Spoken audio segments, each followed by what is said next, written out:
You know, since you were able to fall asleep in class. All right. Um, so this was our opening question. It said how many moles of nitrogen are used to produce 1.37 moles of trisilicone dinitride, which is Si3N2, in the synthesis reaction of silicone and nitrogen. So what is the first step that we need to do in this process? Okay, so we have to write this as a chemical formula. So can somebody tell me what are my reactants? Silicone N2. Why N2? Brinklehall. Several of y'all forgot that on the test. All right, so SiN2, and then our product, I gave you the product, it's Si3N2. Now, what's our next step that we have to do? We have to balance it. So we need 3 silicones. And do I need to do anything else? No, that's it. All right, now we can start doing the equation. So I have 1.37 mole of Si3N2, right? And what am I trying to find out? I'm trying to find out how many moles. I'm trying to find out how many moles of nitrogen. So,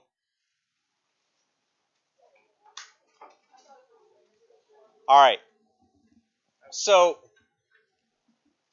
yes.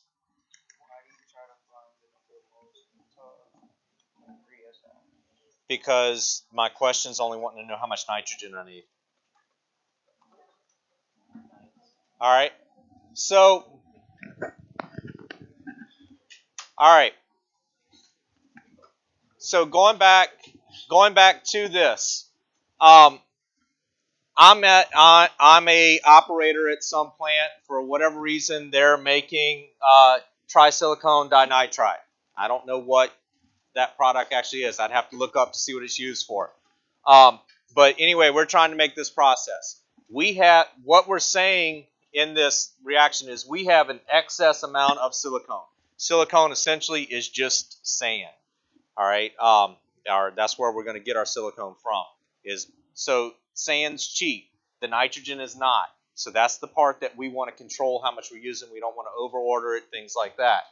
All right. So I want to know how much nitrogen I need to make this process to happen to go through all the way to produce this many moles of this. And in the industrial process, we're going to scale it way up. So instead of 1.37 moles, we'd be making 1,307,000 moles of it.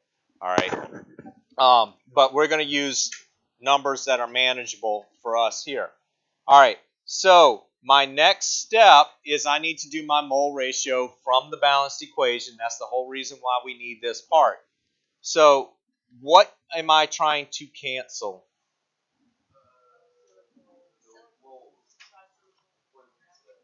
All right. So I'm trying to cancel this, so I'm going to put this down there. Now, this particular one should have been pretty easy because we only have 1 mole of trisilicone dinitride to every 1 mole of nitrogen. So if I have 1.37 moles of trisilicone dinitride, how many moles of N2 do I need? 1.37. All right. Now let's look at this from the other perspective. Let's go one step further. What if I started off? What if instead this was? What if I wanted to know how much silicone? All right. So it's going to be 1.37, we still have the same initial starting point, times our mole ratio changes. We still have 1 mole Si3 N2, and then this one's going to be 3 mole of Si. All right. Now, does that change our thing? Yes. So what is it?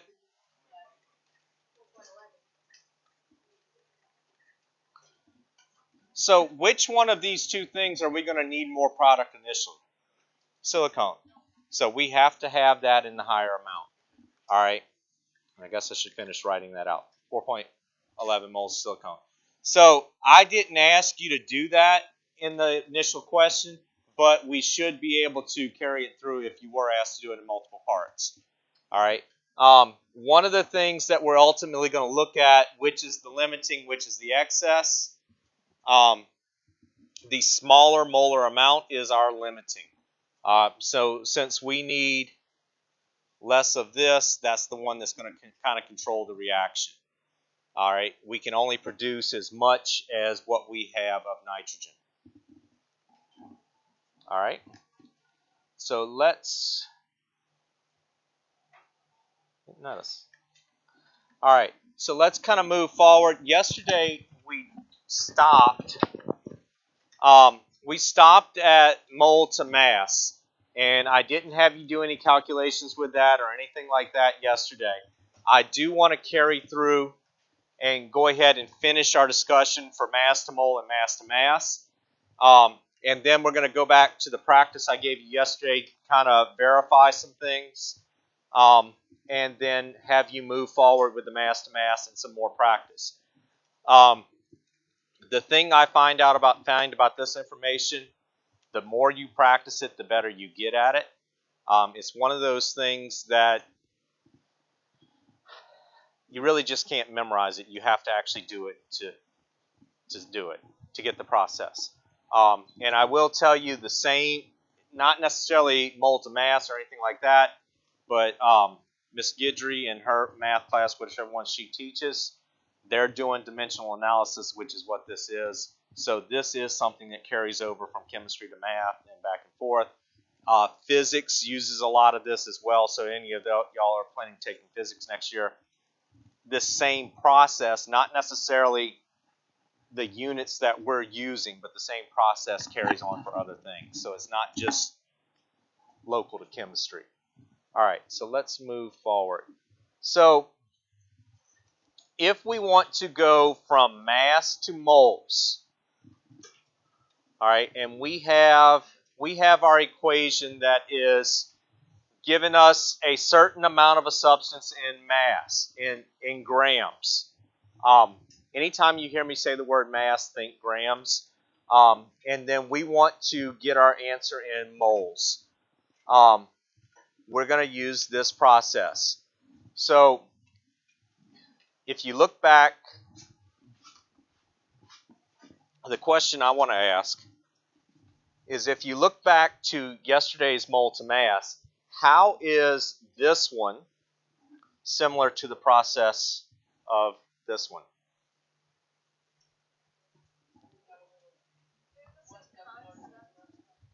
Essentially, essentially this one is just reverse of this.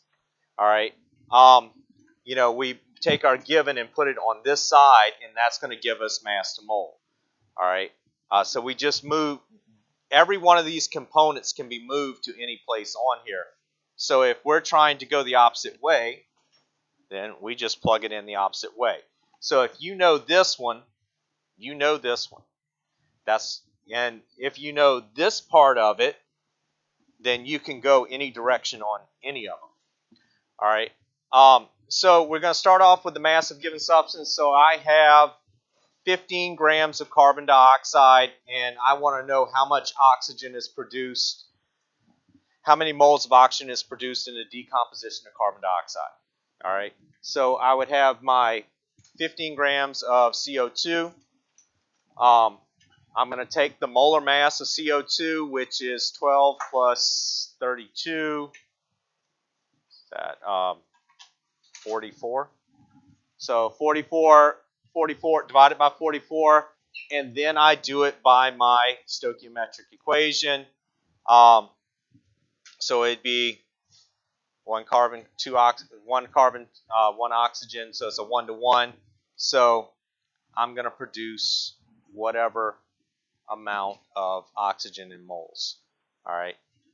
So to kind of show you that one on the board, just using my example.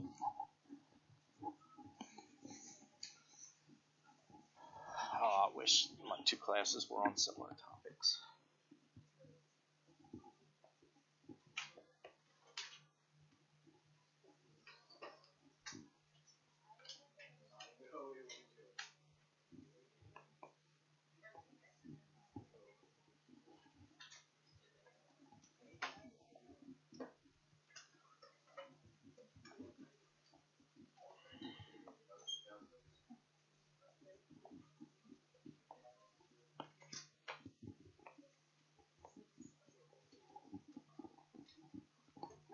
All right.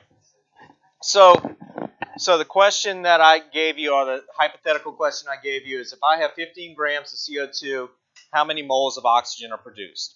So we're going to start off with our 15 grams carbon dioxide over 1.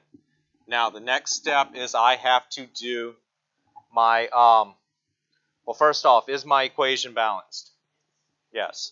All right, one carbon, two oxygens, two oxygens. All right, so now I need to go from grams to mole, and this is just like what we did at the beginning of the year where we were going from grams to mole based off of a formula. So I want moles, so that's going to go on top. I'm trying to get rid of grams, so that's going on the bottom. What number do I need to put here? The molar mass of CO2.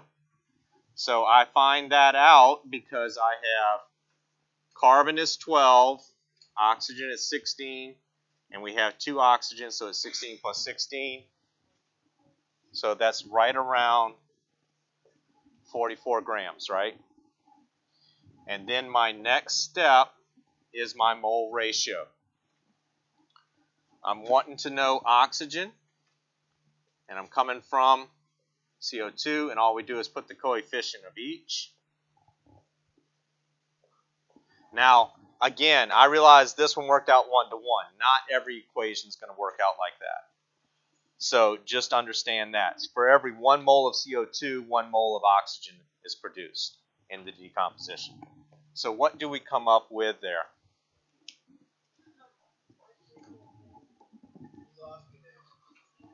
You can't divide 15 by 44?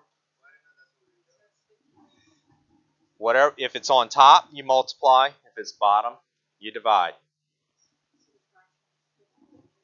Yeah.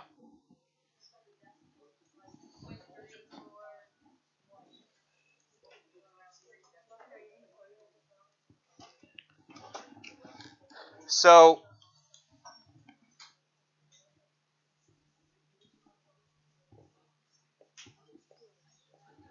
we end up with something like 0.34 moles of oxygen. Now, if I wanted to know what the mass of 0.34 moles of O2 is, could you figure that out? How would we do that? You multiply it by the molar mass. All right, so 0.34 times 32, and that's going to give us a certain grams. Well, guess what? You just did this one if we carried it through to the grams, because all we did is put that back on the back end. All right, so what I want you to think about this in compartments. From here to here, we're going from grams to mole. We've already done that. We did that first semester. At this point, we're going from mole to mole. And then if we want to go back to mole, if we want to go back to grams, we just do that segment again. We're at moles and we're going back to grams. So we multiply it by the formula mass. So you're either going to divide by the formula mass to get to mole, or you're going to multiply by the formula mass to get back to grams. All right, it's not, it's just steps. And depending on how you are, some people can take it and go through the whole process at once. Some people need to take it one step at a time. So again, that's on you. It's just a matter of how long it takes you to do the calculation. So I am going to go ahead and give you the formula for this one too, just so you'll have it. But ultimately, what I'm hoping that you can do is not have to rely on this cheat sheet, but understand it as a process.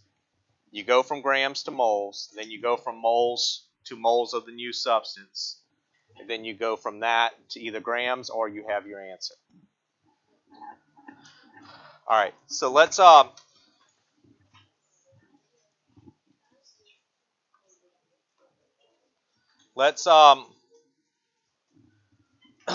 go ahead, copy this down into your notes. We're going to do one problem with mole to mass, or one more problem with mole to mass to get there.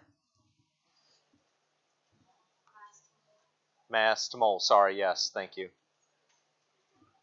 All right, so here's our problem. The first step in industrial manufacture of nitric acid is the catalytic oxidation of ammonia.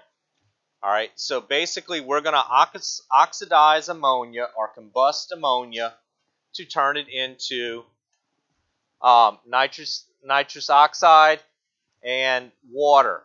All right.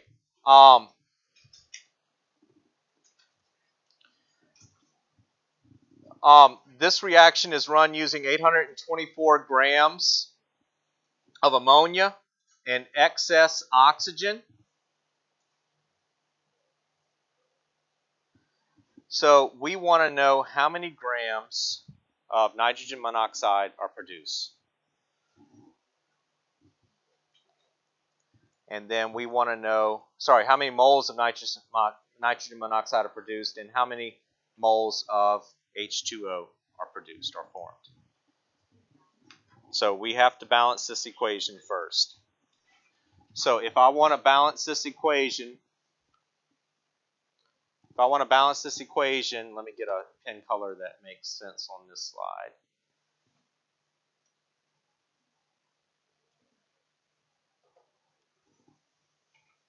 All right, so starting off with nitrogen, do I need to do anything to nitrogen at this point? No. All right. Do I need to do anything to hydrogen? Yes. What's the only number that I can get to match up between the hydrogens here? 6. So if I need 6 hydrogens here, I have to multiply it by a coefficient of 3. If I need 6 hydrogens here, what am I going to put? 2. All right. Now, when I do that, what else did it change? Well, it changed the nitrogen initially, so I have 2 nitrogens now. How many nitrogens do I need? 2. All right, and so when I do that, we have 3 oxygens plus 2 oxygens, 5 on this side. Ooh, this is going to be a difficult one to balance. All right, so I'll show you how to, because remember combustions, we can do a trick here. All right, to get 5 oxygens over here, what would we multiply this by? 2.5. We can't have 0.5, so we double everything. So this becomes 4, this becomes 5, this becomes 4, and that becomes 6. Now let's go back and check it. 4 nitrogens, 4 nitrogens. 12 hydrogens, 6 times 2 is 12 hydrogens. 5 times 2 is 10 oxygens. 4 plus 6 is 10.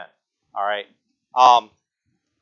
That's just a shortcut. Now it's balanced. So the coefficients are 4, 5, 4, 6. Now, can we see that this one is going to start becoming a lot more complicated than what those are happening? You're not going to just come up with this 1-to-1 ratio anymore. All right. So we're running this, And I'm going to come over here to this side now.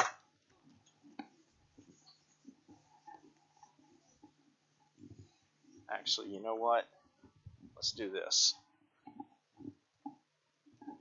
Let me write this down just so I can see it.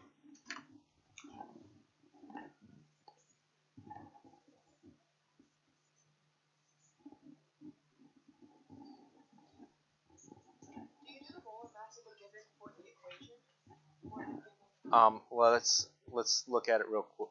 Let me get this down so I can think of one thing at a time. So it's 6, 4, 5.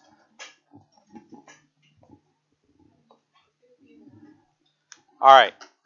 So looking at this one, we actually have 2 steps in the equation.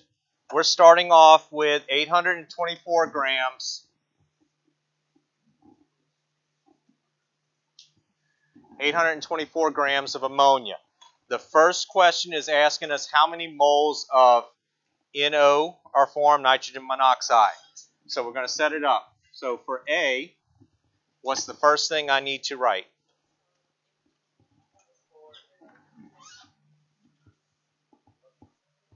$824 grams of NH3 over 1. Now, so I can start this. What is the next step that I need to do? I need to get to moles. So to get to moles, I'm going to divide it by its molar mass. So 14 plus 3, 17 grams NH3 for every 1 mole of NH3. All right. Now, I'm trying to go to NO. So what is my mole ratio here? What number am I putting down here? All right, so 4 moles of NH3 to 4 mole of NO. Now, this one does come out to 1 to 1. So that's my setup to get moles of NO. Let's go ahead and set up. Let's go ahead and set up for water now. All right. So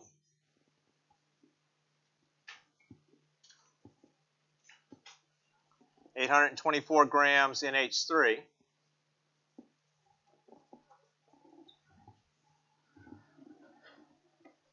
Does anything change at this step? No. Why not? Because we're still going from moles of the same thing. So this is still 17 grams.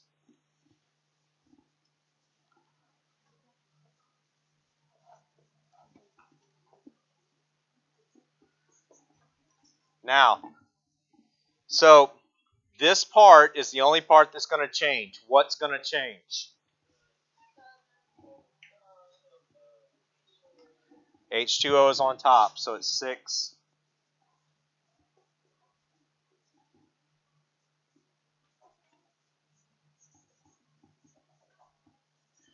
Sorry. Now, the whole reason for this process, what are we trying to do? We're trying to cancel certain things so that we end up with moles of H2O.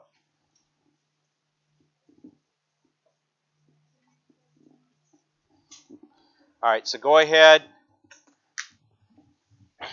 try to solve for it, and then I'm going to pull up the responses in just a minute for you to check your answer. Some of you are probably already. So hopefully looking at this is what you got for your setup of that. Again, it all goes back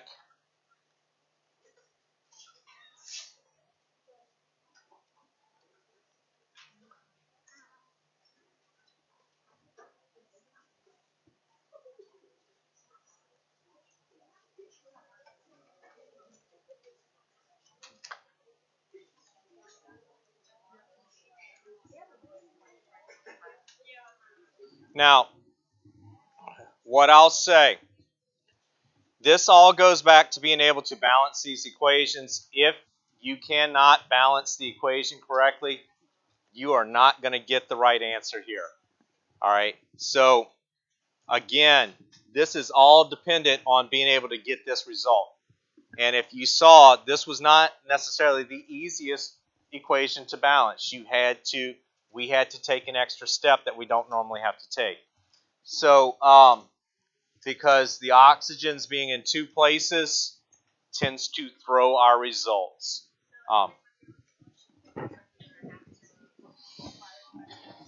Yeah, and not every time, but a lot of times, especially if you end up with an odd number on this side, um, that that kind of throws us. All right, so let's move forward.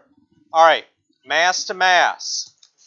Um, what I'll tell you on this one, I'm not going to spend as much time going over this one because, in a sense, we have already done this. All mass to mass is a combination of the first three types. We're just putting them together. So if you notice, and let me erase that. If you notice, going mole to mole and mole to mass, all we're doing is adding one step on the end here. And going mass to mole, all we're doing is adding a step in between the coefficient there. So when we're doing this, all we're doing is combining these two together to get this point. So we divide by molar mass, then we multiply by molar mass of the new compound. All right, so this is our original compound, this is our new compound, and that gives us our results at the end. All right, yeah, that's the molar. Yeah, this is going to give you grams of unknown. Yes, yes.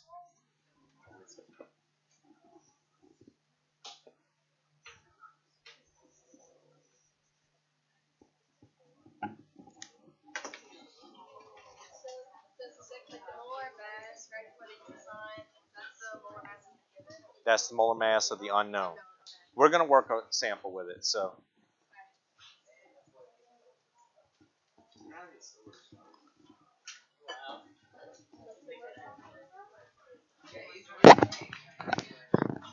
All right.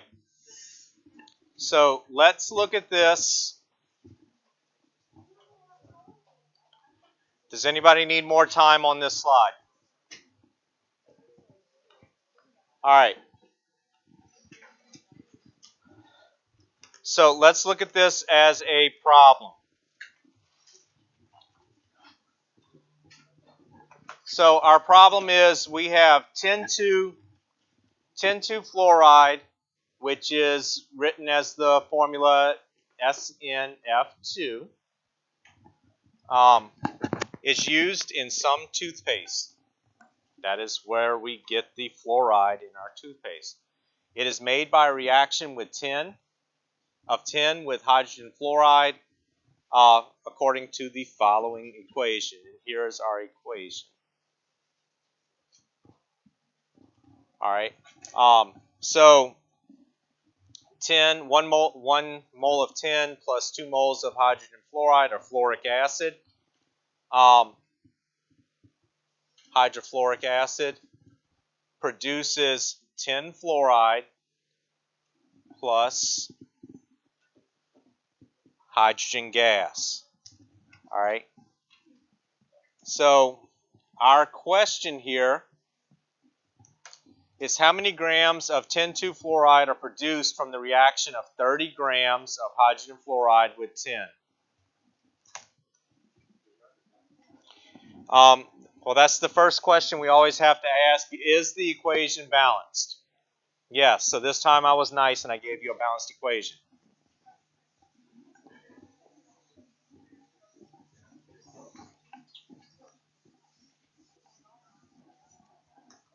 All right. So doing this, where do I start?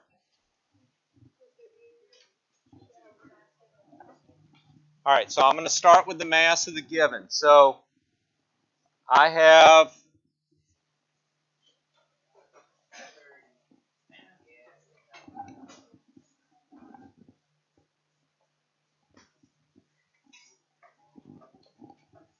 I have 30 grams of hydrogen fluoride.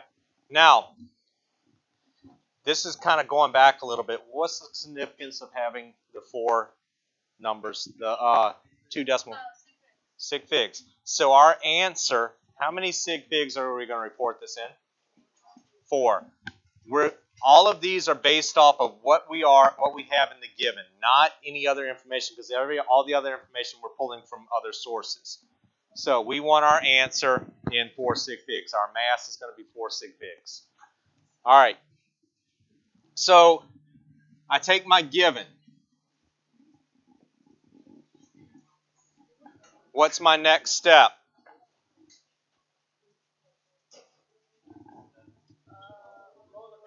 Okay, next step, I have to get to moles. So how do I get to moles?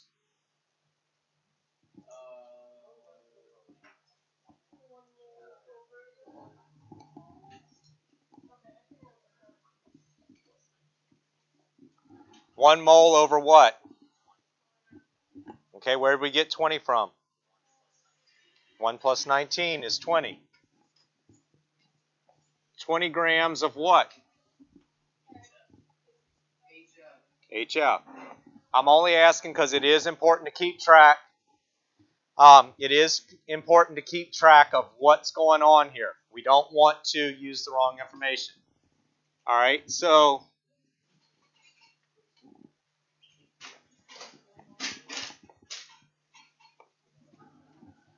we're getting to moles. Now, what's the next step? What do I need to put in next?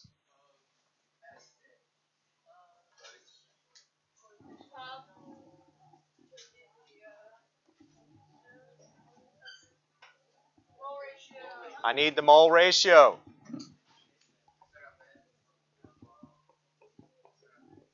All right, so what number is going on top?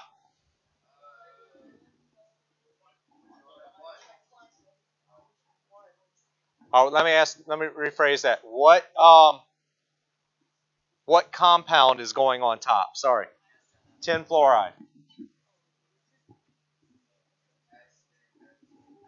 All right, and in my equation, I only have 1 mole of it. So my coefficient is 1. What am I putting down here?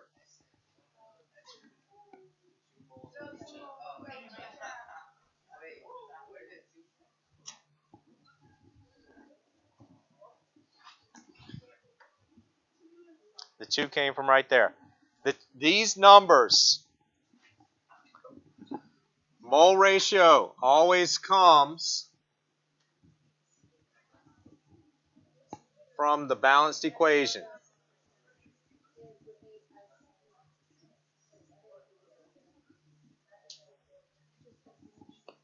All right, so it's 2 moles of hydrogen fluoride. Now, what is my next step? Okay, we need to have the molar mass of the unknown. Does it go on top or bottom? Top. So I want grams of SnF2 divided by 1 mole. Now, I'm not going to figure out the grams of it. You need to do that, but I want to go ahead and walk you through this. Canceling moles, canceling moles, canceling grams. So we end up in grams is our final answer. So go ahead, figure it out, and calculate from there.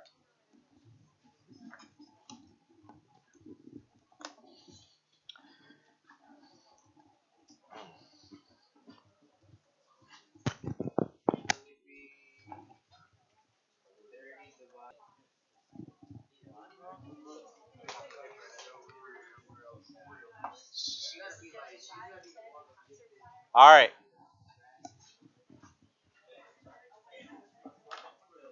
Check your answer. If you did not come up with 117.5, check and see where you made your mistake. My suspicion would be to check your molar mass of tin fluoride. If you didn't come up with the 117. So following through this process, it would be 30 divided by 20 divided by 2 times the molar mass of tin fluoride, which is 156.71, and that's going to give you your answer.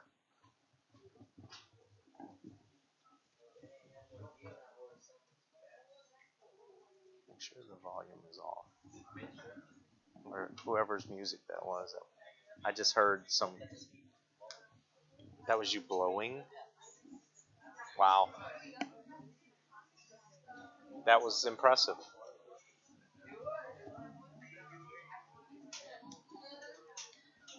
All right. So,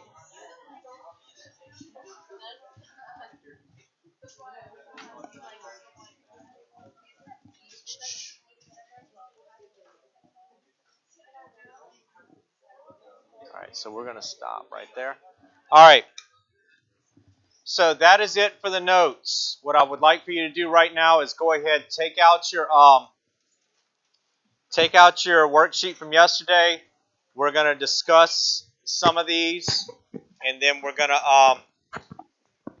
actually work the backside, which is mass to mass. So yeah.